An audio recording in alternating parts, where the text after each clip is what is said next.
Benjamin Franklin. Franklin was born on Milk Street in Boston, Massachusetts on January 17, 1706. As a child growing up along the Charles River, Franklin recalled that he was generally the leader among the boys.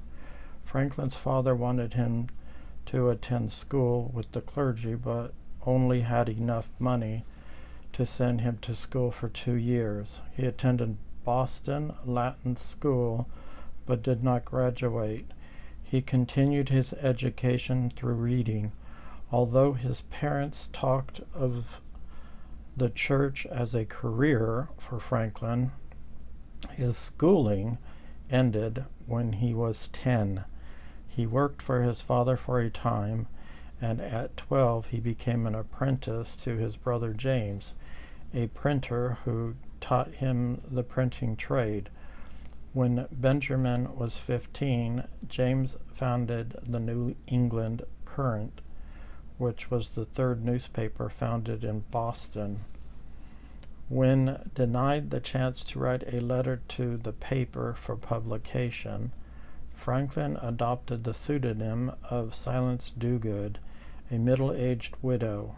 Mrs. Dogood's letters were published and became a subject of conversation around town.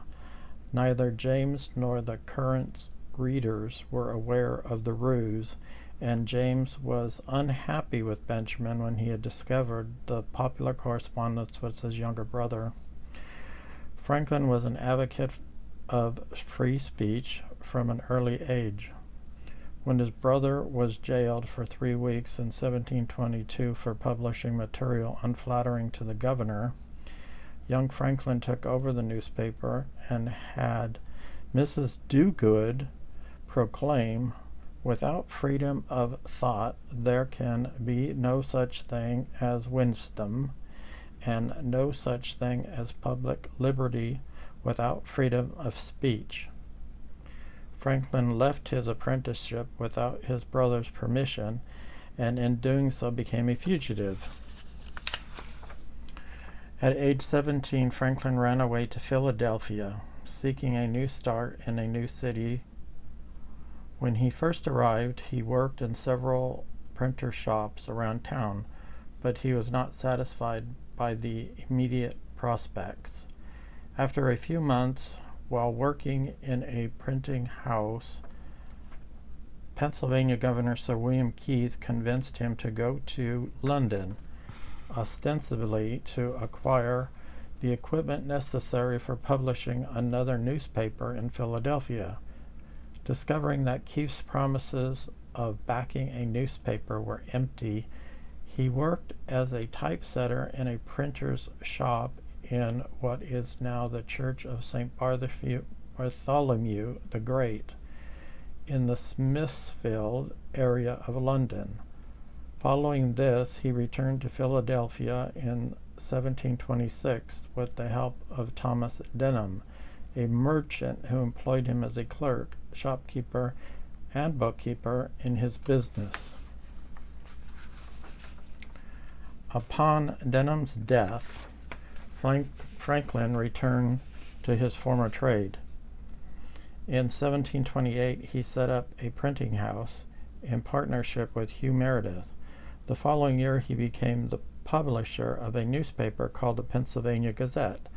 The Gazette gave Franklin a forum for a variety of local reforms and initiatives through printed essays and observations. But even after achieving fame as a scientist and a statesman, he habitually signed his letters with the unpretentious B. Franklin Printer. At age 17 in 1723, Franklin proposed to 15-year-old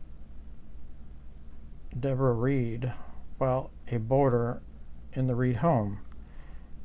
At that time, Deborah's mother was wary of allowing her daughter to marry Franklin, who was on his way to London at Governor Keith's request, and also because of his financial instability. Her own husband had recently died, and she declined Franklin's request to marry her daughter. While Franklin was in London, his trip was extended, and there were problems with the governor's promises of support. Perhaps because of the circumstances of this delay, Deborah married a man named John Rogers. This proved to be a regrettable decision. Rogers shortly avoided his debts and prosecution by fleeing to Barbados with her dowry, leaving her behind. Rogers' fate was unknown, and because of bigamy laws, Deborah was not free to remarry. Franklin established a common law marriage with Deborah on September 1st, 1730. They took in his recently acknowledged illegitimate young son and raised him in their household. They had 2 children together.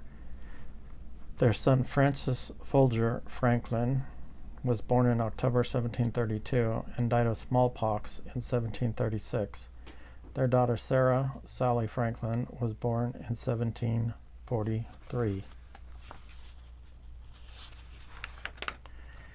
In 1747, Franklin, already a very wealthy man, retired from printing and went into other businesses.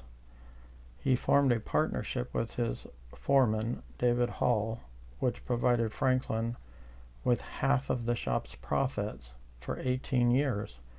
This lucrative business arrangement provided leisure time for study, and in a few years he had made many new discoveries. Franklin became involved in Philadelphia politics and rapidly progressed.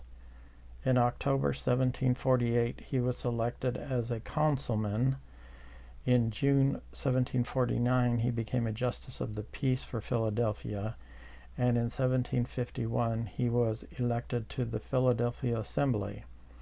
On August 10, 1753, he was appointed Deputy Postmaster General of British North America. His most notable service in domestic politics was his reform of the postal system, with mail sent out every week. In 1751, Franklin and Thomas Bond obtained a charter from the Pennsylvania legislature to establish a hospital. Pennsylvania Hospital was the first hospital in the colonies. In 1752, Franklin organized the Philadelphia Contributionship, the colony's first homeowners insurance company. In 1754, he headed the Pennsylvania delegation to the Albany Congress.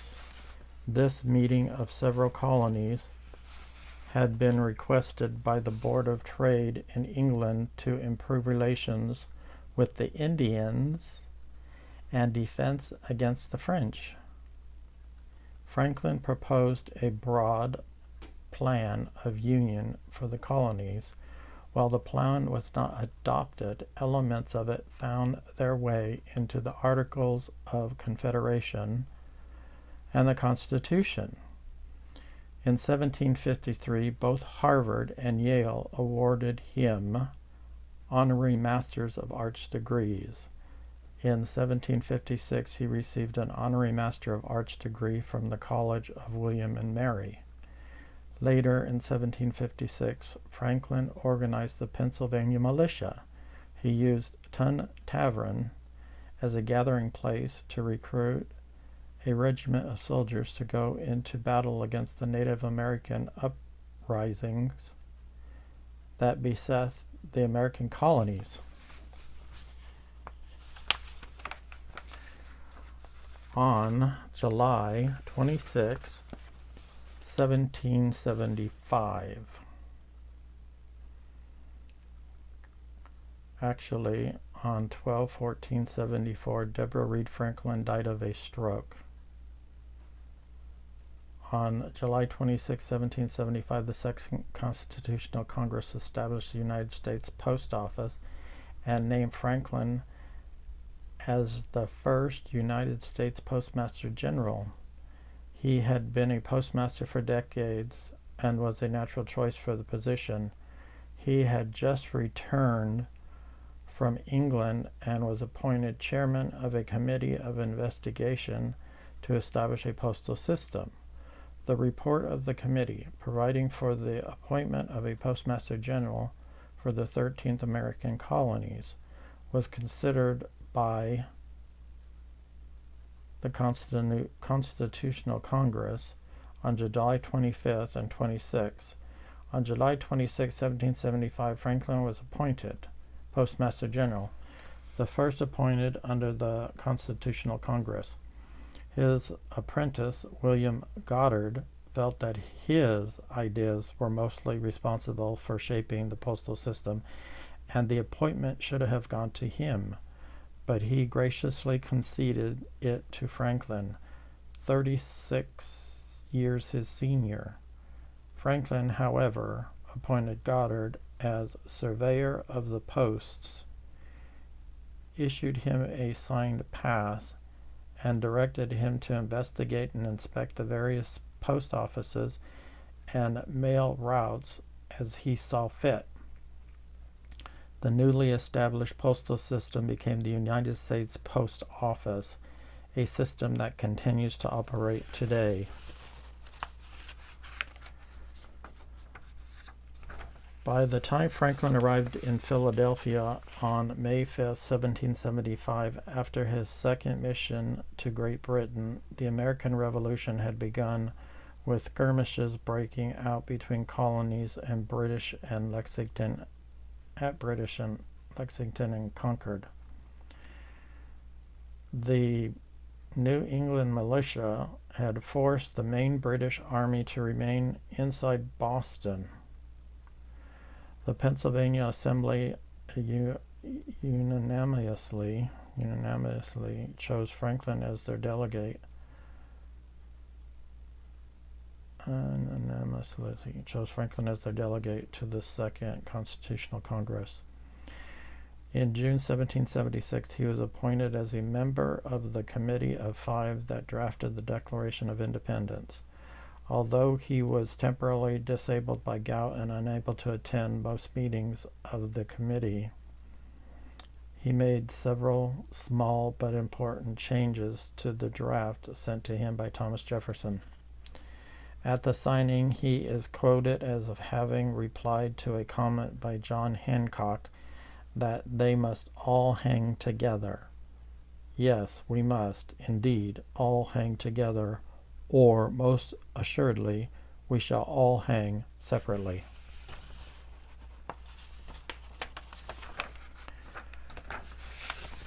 Franklin was active as a writer, scientist, inventor, statesman, diplomat, printer, publisher, a political philosopher. Among the leading intellectuals of his time, Franklin was one of the founding fathers of the United States, a drafter and signer of the Declaration of Independence, and the first Postmaster General. As a scientist, he was a major figure in the American Enlightenment and the history of physics for his studies of electricity and for charting and naming the Gulf Stream current. As an inventor, he is known for the lightning rod, bifocals, the Franklin stove, among others. He founded many civic organizations, including the Library Company, Philadelphia's first fire department, and the University of Pennsylvania. Franklin earned the title of the first American for his campaigning for colonial unity and as an author and spokesman in London for several colonies. As the first U.S. ambassador to France, he exemplified the emerging American nation.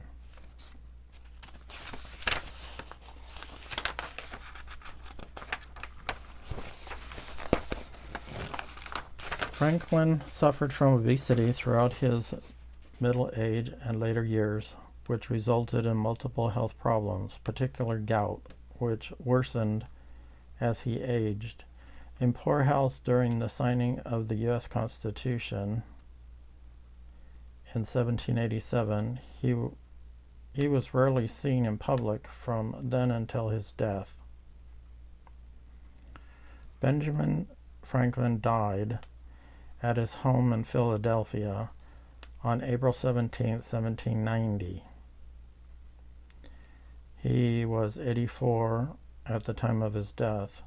His last words were reportedly, "A dying man can do nothing easy," to his daughter after she just suggested that he change position in bed and lie on his side so he could breathe more easily. Approximately 20,000 people attended his funeral. He was interred in Christ Church Burial Ground in Philadelphia.